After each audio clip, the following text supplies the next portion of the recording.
Oke guys, untuk hari ini kita mau touring tipis. Namun sebelumnya saya ingin nyoba reset motor Vario 125 generasi terbaru ini ke mode 1. Ini sebelumnya saya lakukan perisetan di mode 2. Itu setelah digunakan beberapa hari setelah di reset di mode 2, itu saya dapat average konsumsi bahan bakar di angka 54,4 km per liter. Motivasi saya merubah ke mode 2 itu pertama karena saya mencoba melakukan scanner, kemudian membaca data stream. Untuk mode 1 ke mode 3 itu debit bahan bakarnya itu paling banyak di mode 1, karena untuk timing injectionnya juga paling lama, seperti itu. Jadi semakin mode itu ke bawah, itu debit bahan bakarnya semakin berkurang. Harapannya kemarin karena BBM naik gitu ya, jadi kita berhemat. Namun saya ingin mencoba ini untuk trip kali ini menggunakan mode 1. Nanti kita perbandingkan terkait bahan bakarnya dan feel-nya bagaimana. Nah, untuk merubah ke mode 1 cukup mudah. Kita buka dulu di bagian aki. Ini nanti kita ketemu soket DLC. Nah, ini kita lakukan jumper di bagian ini untuk Vario New.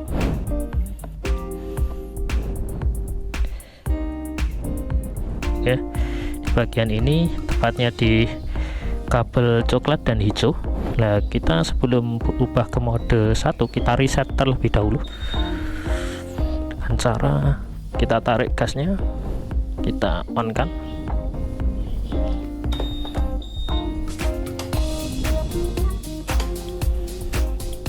Oke, tunggu sampai berkedip.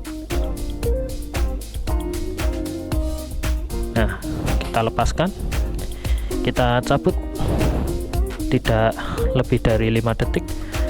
1, 2, 3. Nah, kita tancapkan. Nah, kemudian kita matikan. Nah, ini sudah terreset ya, terreset. Nah, selanjutnya kita mau rubah ke mode 1 gitu ya. Jadi biar tertancap lagi seperti ini, kita gas, kemudian kita on kan. Nah, ini posisi tangan gas.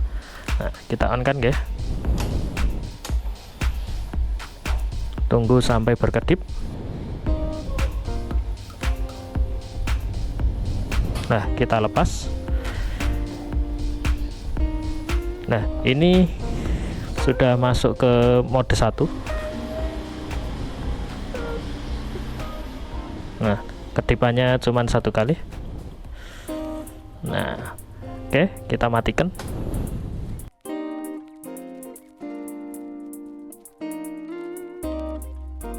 Kita nyoba hidupkan.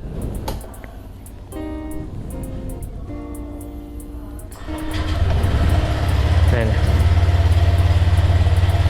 Mode 1 untuk suaranya lebih keras, dan untuk bahan bakar, bau bahan bakarnya, bau hidrokarbonnya hasilnya itu lebih berbau ya. Karena saya kemarin sebelum melakukan uji coba ini saya sedikit baca satu jurnal penelitian bahwasanya memang selaras untuk mode 1 itu nanti hipotesis awal kita itu penggunaan bahan bakarnya itu akan cenderung lebih boros gitu guys. Ini hipotesis awal. Namun dalam penggunaan bahan bakar itu kan ada beberapa variabel seperti pola berkendara, kemudian kondisi dataran tinggi, dataran rendah, kemudian kesempurnaan sistem pembakaran di dalam ruang bakar, seperti itu. Jadi oke, ini kita sudah berhasil setting di mode 1.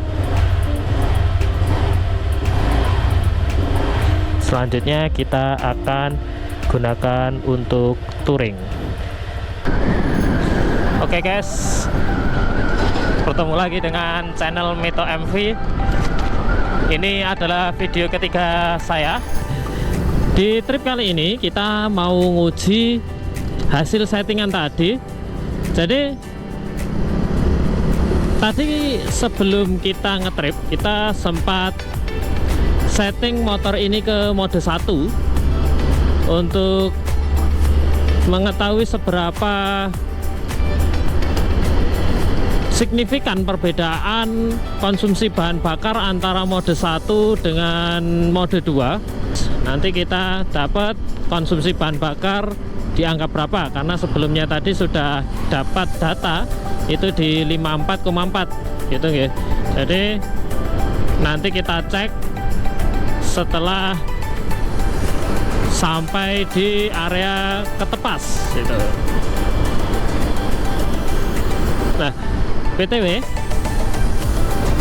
kali ini trip kita ini kalau di total dari tempat saya tinggal itu misalnya area Kartasura sampai nanti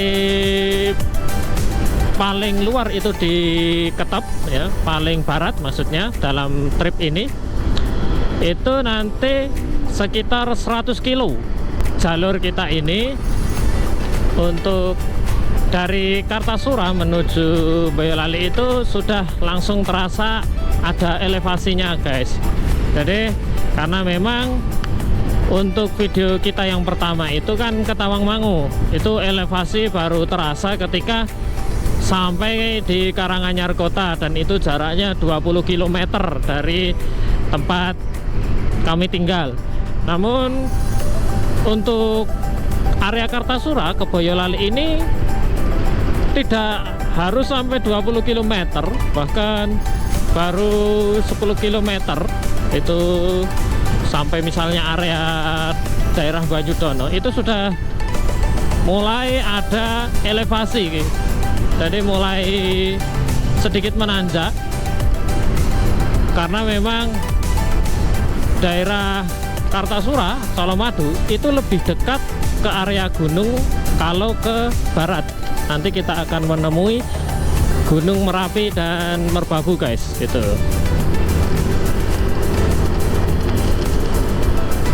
Dan enaknya itu kalau perjalanannya itu dari barat ke timur, karena itu cenderung menurun, jadi bisa lebih hemat bahan bakar. Tapi kalau naik seperti ini untuk konsumsi bahan bakarnya tentu lebih banyak dibanding ketika menurun.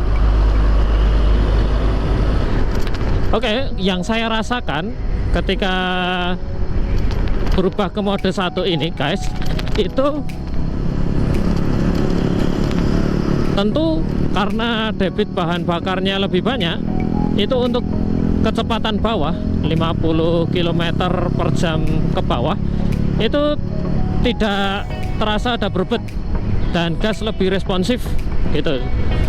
Jadi masalah berbet vario ya, kadang kemarin ada permasalahan untuk produk vario itu berbet di putaran bawah. Nah, itu salah satu solusinya menurut saya, itu bisa melakukan penyetingan mode altitude di mode 1 gitu guys.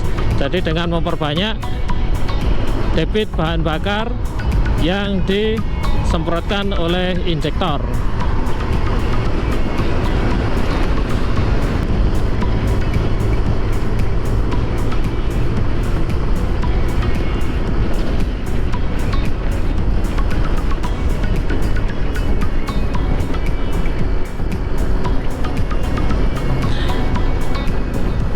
Dan enaknya untuk mode 1 ini guys, untuk penggunaan mode 1 ini saya puntiran gasnya itu nggak terlalu dalam, jadi cuman sedikit nih guys. Jadi ini nah, cuman segini ya, nah segini, jadi nggak terlalu dalam.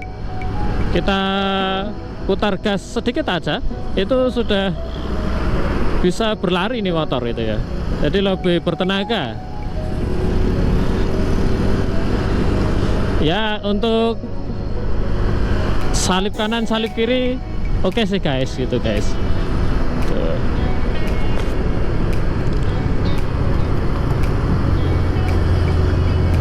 Fix untuk masalah vario berbet di awal, menurut saya selesai dengan solusi ini guys. Jadi dirubah ke mode 1 gitu. Jadi untuk ibarat campuran bahan bakar itu tidak kurus gitu.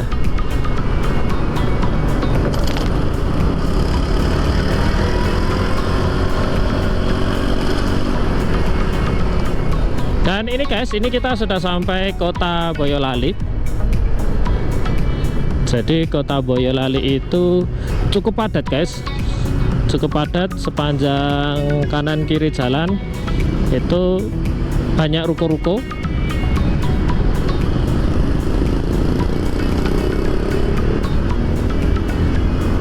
Namun untuk gedung-gedung besar, bangunan-bangunan besar itu tidak sebanyak kota Solo ya guys ya. Namun untuk panjangnya area kota itu menurut saya malah lebih panjang. Jalur utamanya lebih panjang ini. Kalau Solo kan di jalur Slamet Riyadi, ini jalur Solo Semarang cukup panjang. Dan di sini ada ikonnya. Ikannya adalah susu guys. Jadi memang untuk Boyolali ini salah satu kota penghasil susu ya. Jadi banyak peternak sapi sebenarnya. Dan ini pusat kota Boyolali, Simpang Siaga ya. Kalau ada event-event itu biasanya di area sini guys, gitu. Jadi di sini kalau pas ada event cukup ramai, gitu.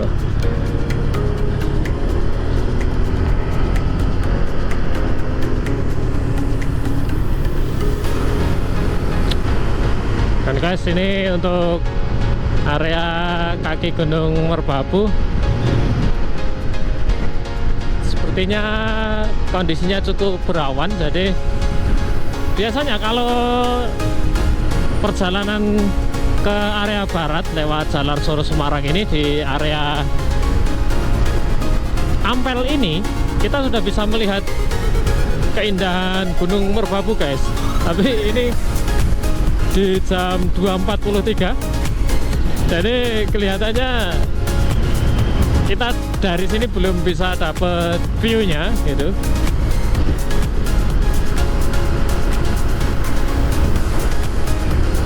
Jadi kita pacu aja. Ini kita berjalan rata-rata di kecepatan 75, 70-an gitu ya.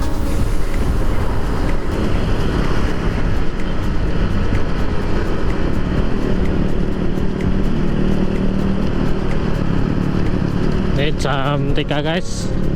Jam 3 kita sampai Kabupaten Salatiga dan masih Tengaran. Biasanya kalau kita ke area Ketep bisa lewat Tengaran ini ya guys ya. Tapi ini saya mau lewat lingkar Salatiga saja.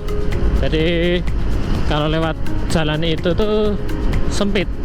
Jalan desa soalnya guys, jalan alternatif. Sehingga kurang bisa dipacu untuk waktunya. Jadi ini kita sedikit ke barat, agak jauh sedikit, namun kita bisa pacu di jalan raya gitu.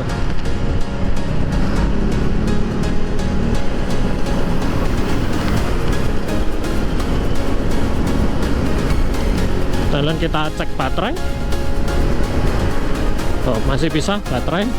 Oke, nanti kita waktu berhenti untuk sholat asar masih bisa guys.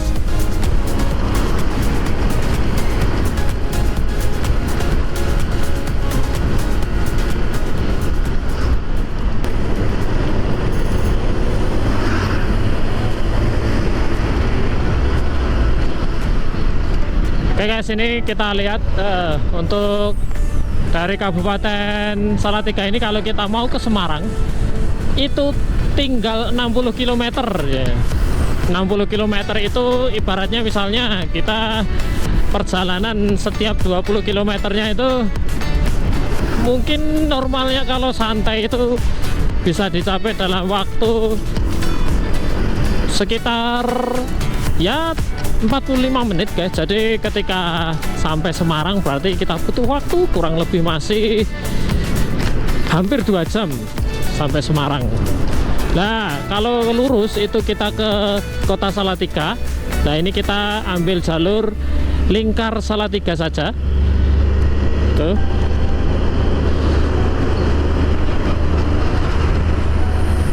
Jadi nanti langsung kita ambil ke arah Ketepas gitu ya.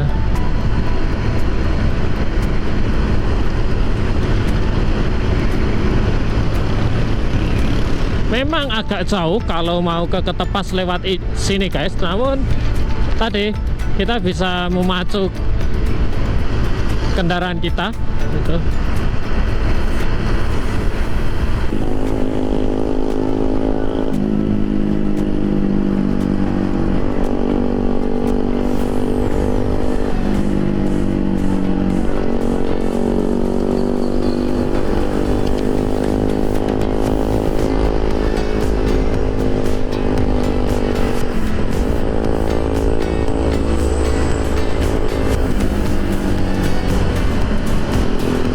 Nah ini kita ambil kiri guys, menuju ke area Kopeng.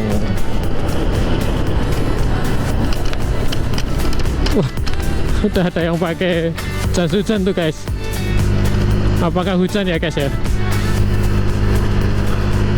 Nah mulai sini jalurnya akan naik.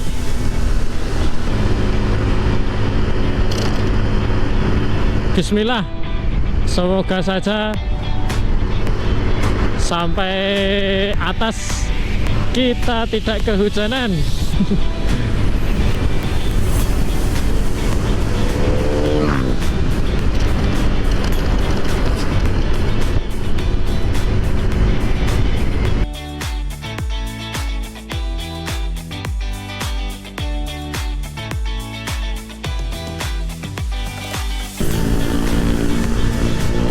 Kita ambil kanan guys, ini kita sampai Getasan. Nah tadi jalur Tengaran yang saya ceritakan tadi guys, itu bypassnya sini guys. Jadi dia nanti akan sampai daerah Getasan ini.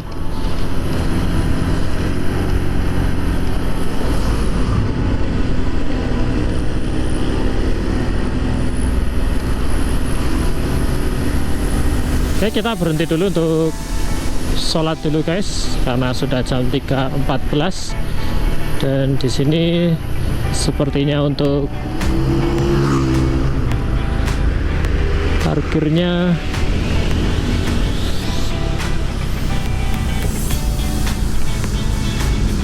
lewat sini ya.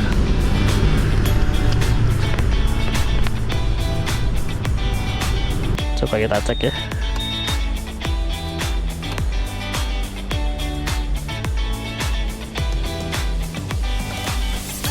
Penggunaan bahan bakar di angka 53,8 km per liter ya, menurun yes.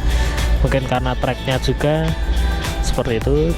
Jadi nanti ini masih belum final, ini masih sementara ya guys ya, masih sementara. Jadi nanti kita cari tahu sampai pulang itu menghabiskan bensin berapa, mungkin itu guys. Oke, kita close dulu videonya, kita istirahat untuk sholat dulu. Kita gas. Bismillahirrahmanirrahim. Ini seperti video kemarin ya guys ya. Jadi setelah sholat mesti cerah.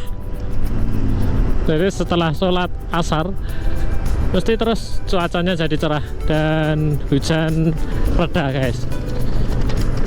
Jadi Alhamdulillah agan-agan bisa lihat sebelah kanan ini adalah Gunung Andong. Oke, kita pacu dulu guys. Sekalian kita nge-review ketahanan baterai produk dari Taslin. Jadi untuk produknya baru datang kemarin. Ini saya langsung coba ya guys ya, apakah hasilnya cukup bagus. Kalau yang sebelumnya itu baterai bawaan saya itu cuma bisa bertahan sekitar 1 jam guys. Jadi tadi waktu pas perjalanan awal tadi kita menggunakan baterai bawaan itu sampai Tengaran tadi itu sudah mungkin sekitar 30%. Kemudian sampai Kopeng tadi, sampai KUA Getasan itu saya cek tinggal 20%.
Nah, di sini itu sebenarnya tempat nongkrong asik guys. Kalau suasananya cerah, dan ini sisi kiri kita ini adalah Ketepas ya, Ketepas Magelang ini guys. Jadi di sini nanti ada diorama terkait Gunung Merbabu waktu aktif seperti itu guys. Saat ini kan Gunung Merbabu dalam kondisi mati. Nah, namun dulunya itu pernah aktif guys. Jadi kalau mau mempelajari sejarah terkait Gunung Merbabu itu bisa ke Ketepas ini guys. Nah, kita ambil ke arah Selau Boyolali. Kalau kita teruskan ke barat nanti kita sampai Magelang. Jadi kita ke kiri.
Ini masih jam 4:30 guys. Ini coba saya lewatkan jalur yang agak ekstrim guys. Jadi jalur cukup ekstrim itu yang biasa disebut Jurassic Park-nya area Cepogo gitu ya. Jadi kita tidak lewat jalur utama Cepogo Irung Petruk gitu ya. Jadi sebelum sampai itu nanti kita belok kanan.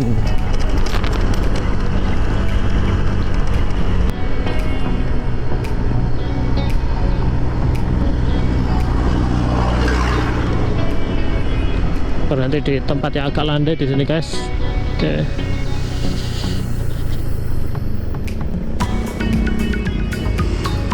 Sayangnya guys, kita nggak dapat view Gunung Merapi Merbabu karena cuaca.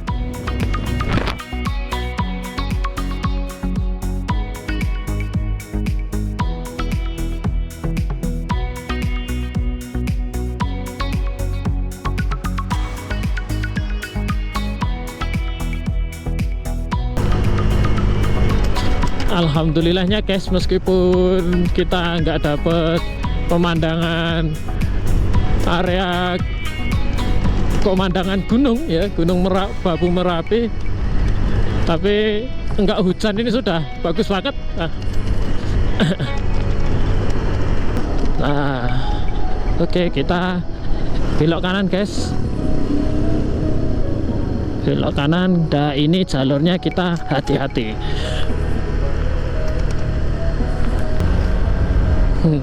Untuk baterainya sudah menipis guys. Mungkin saya mau berhenti sejenak untuk ganti baterai dulu ya guys ya. Jadi supaya nanti waktu di tempat yang spot menarik benar-benar terekam dengan baik gitu guys. Oke guys, ternyata baterai barunya itu hanya bertahan 1 jam. Ini kita pelan-pelan guys karena jalurnya menurun.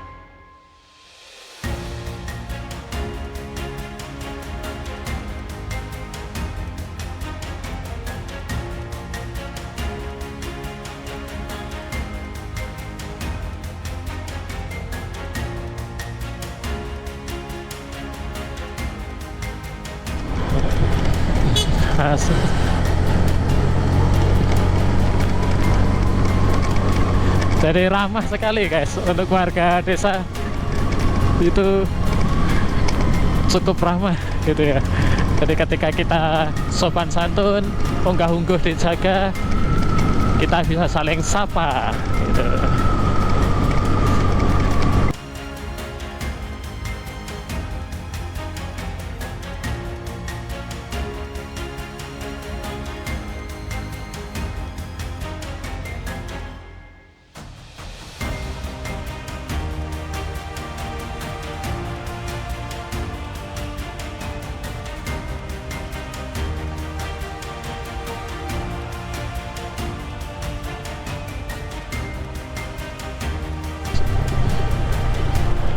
Nah, untuk fenomenalnya di sini.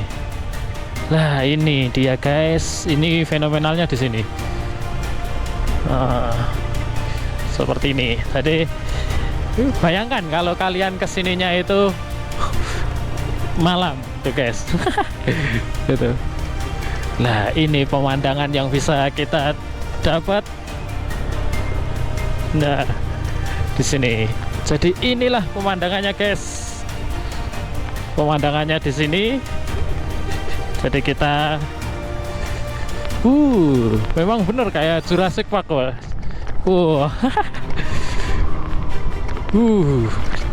Karena ini di lembah ini ya guys ya. Jadi seperti inilah kondisi pemandangannya.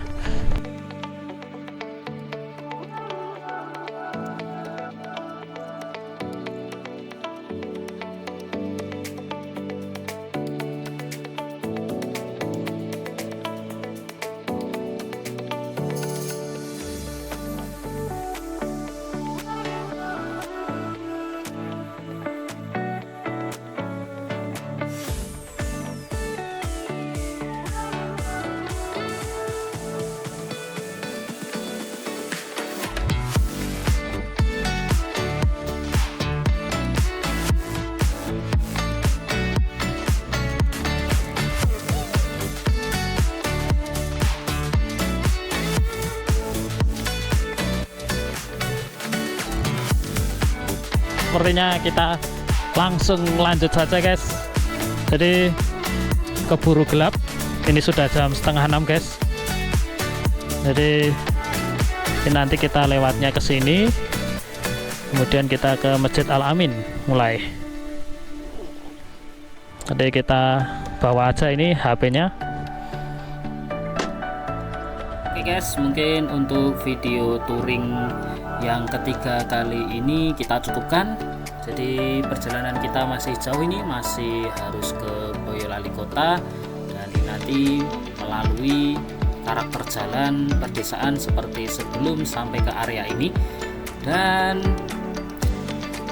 di video ini ternyata dalam uji coba penggunaan mode 1 untuk motor Vario ini masih belum menemukan perbedaan yang signifikan.